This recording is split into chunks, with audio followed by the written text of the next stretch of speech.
G'day everyone, Chris here, and welcome to the channel. Today we're diving into the fascinating world of the Amish community. The Amish live a life that contrasts our tech-driven world. Let's explore the rules and traditions shaping Amish women's lives. These rules reveal their values, beliefs, and community. So grab a cuppa, get comfortable, and let's explore. This is about curiosity and respect. Let's understand a way of life that has endured for centuries. I'm keen to learn alongside you, so let's get into it. Amish women are prohibited from cutting their hair. It's rooted in their religious beliefs. Long hair is a reminder of their identity and devotion. They wear it in simple styles, like buns or braids. The hair reflects a life lived in accordance with God's will. It's covered by a prayer cap or bonnet. This signifies her marital status and role in the church, a tradition connecting women to their heritage and beliefs. Next up, let's talk about getting around. For Amish women, driving modern motor vehicles is a no-go. This isn't because they can't learn or wouldn't find it convenient. It's a conscious choice rooted in their desire to remain separate from the world and its influences. Instead, the rhythm of life is dictated by slower, more traditional modes of transport. The horse and buggy is the iconic image, and it's very much a reality. This reliance on horses maintains a connection to an agrarian lifestyle and keeps the community geographically close-knit. If there's an emergency, Amish women may hire a non-Amish driver or accept a ride. This rule profoundly shapes the independence and mobility of Amish women, reinforcing interdependence and community bonds. This next one is a tradition that often raises eyebrows. It's called bundling or bed courtship. Unmarried Amish couples may spend time together in bed, fully clothed, with a barrier between them. Bundling allows private conversations and emotional intimacy without physical temptation. It fosters a connection of hearts and minds before marriage. The community trusts the couple to respect these boundaries. If a pregnancy occurs, the couple must marry quickly and confess publicly. This underscores the seriousness of Amish courtship and moral code. Bundling balances intimacy and strict moral standards. Here's a rule that highlights the profound modesty valued within the Amish culture. Pregnancy is generally not openly discussed. Even when a woman is visibly expecting, it's a topic that is treated with extreme discretion and humility. This reticence isn't about shame or negativity towards having children. Far from it, as children are seen as blessings from God. Instead, it stems from a deep-seated cultural emphasis on modesty and avoiding anything that might draw undue attention to oneself. The physical changes of pregnancy are acknowledged quietly, without fanfare. For an Amish woman, this means her journey into motherhood is experienced in a very different social context than what many women in the wider world are used to. Amish children attend school up to the 8th grade. This education prepares them for a life centered on faith, family, and skilled crafts. Schools are often one-room schoolhouses with a community teacher. The curriculum focuses on reading, writing, arithmetic, and moral instruction. For girls, this education prepares them for future roles in the household and community. The way Amish women dress is instantly recognizable and speaks volumes about their values.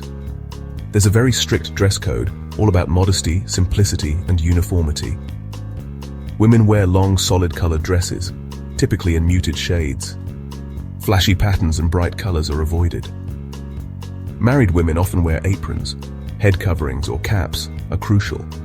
The attire promotes humility and group identity.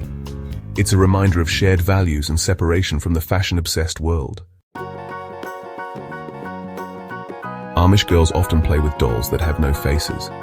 This is tied directly to their religious beliefs, particularly the biblical commandment against making graven images. A doll with a detailed, realistic face could be seen as an attempt to create such an image, which is forbidden in their interpretation of Scripture.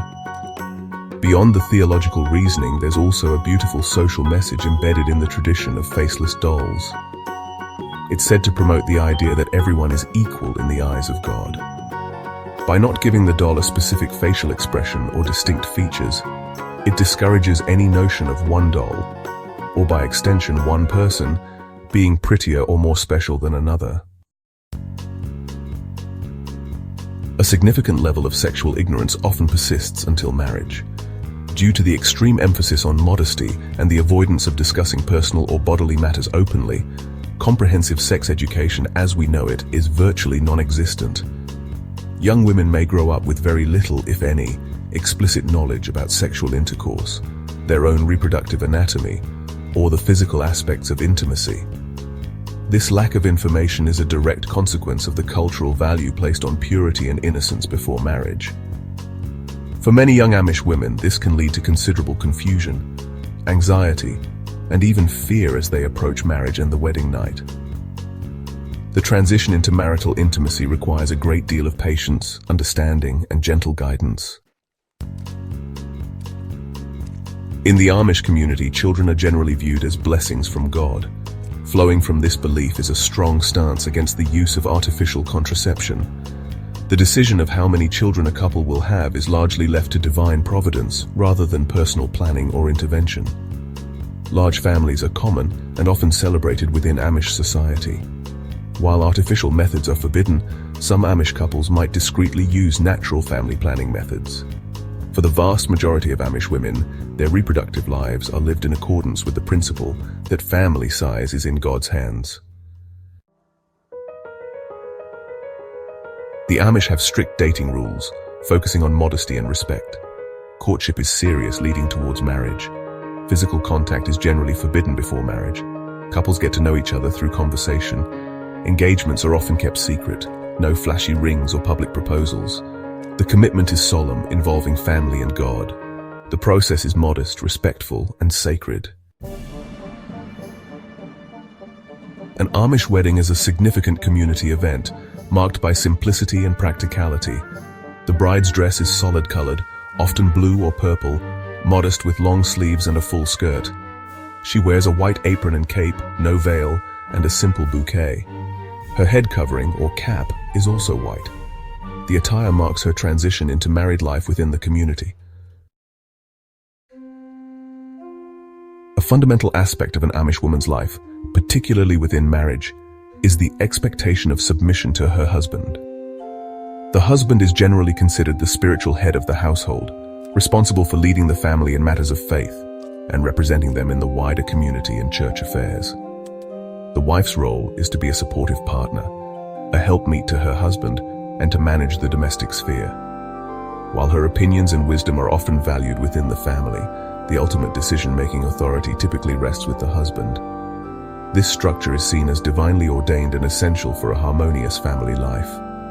For an Amish woman, fulfilling this role is part of her commitment to her faith, her husband, and her community. In the Amish world, outward adornment is generally seen as a sign of vanity and worldliness. Therefore, a strict rule for Amish women is the avoidance of makeup, jewelry, and anything else considered purely decorative. This isn't about suppressing beauty, but rather about defining beauty differently, finding it in simplicity, modesty, and the inner qualities of a person. You will not see Amish women wearing lipstick, eyeshadow, foundation, or any other cosmetics. Similarly, jewelry, whether it's necklaces, earrings, bracelets, or rings, is forbidden. By eschewing these common forms of personal adornment, they are making a daily statement about their priorities and their commitment to a simpler, more spiritually focused existence. Life in an Amish community is characterized by clearly defined and quite rigid gender roles. For Amish women, their domain is primarily the home and its immediate surroundings, while men are generally responsible for the farm, the finances, and representing the family in public and church matters. An Amish woman's daily life revolves around domestic duties.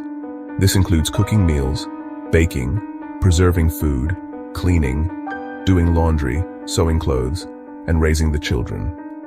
Men, on the other hand, are typically engaged in farming, carpentry, blacksmithing, or other manual labor that provides the family's income. While it might seem restrictive from an individualistic, modern perspective, within the Amish context, these roles provide a sense of purpose, belonging, and mutual interdependence. To maintain their community's integrity, The Amish adhere strictly to their ordnung. Discipline includes public confession, or in severe cases, shunning. Shunning means avoiding social and business interactions. These practices preserve their culture and faith. Well, there you have it, mates. A glimpse into 15 rules that shape the lives of Amish women. It's quite a journey to step into a world so different from our own, isn't it? From the uncut hair and plain dress, to the unique courtship rituals, and the profound emphasis on community and humility. These traditions paint a picture of a life lived with incredible intention and deep conviction. It's clear that these aren't just arbitrary regulations. They are threads woven into the very soul of their culture, guiding every aspect of their existence. What strikes me most is the immense strength and resilience it must take to live by such a distinct set of principles in the modern world. While some rules might seem incredibly restrictive from our perspective, for Amish women, they represent a pathway to a life they believe is righteous, fulfilling, and in accordance with God's will. It's a testament to the power of faith, tradition, and the bonds of a close-knit community that supports and upholds these shared values, generation after generation. Ultimately, exploring these rules isn't about agreeing or disagreeing with them, but about fostering understanding and respect for a culture that has chosen a remarkably different path.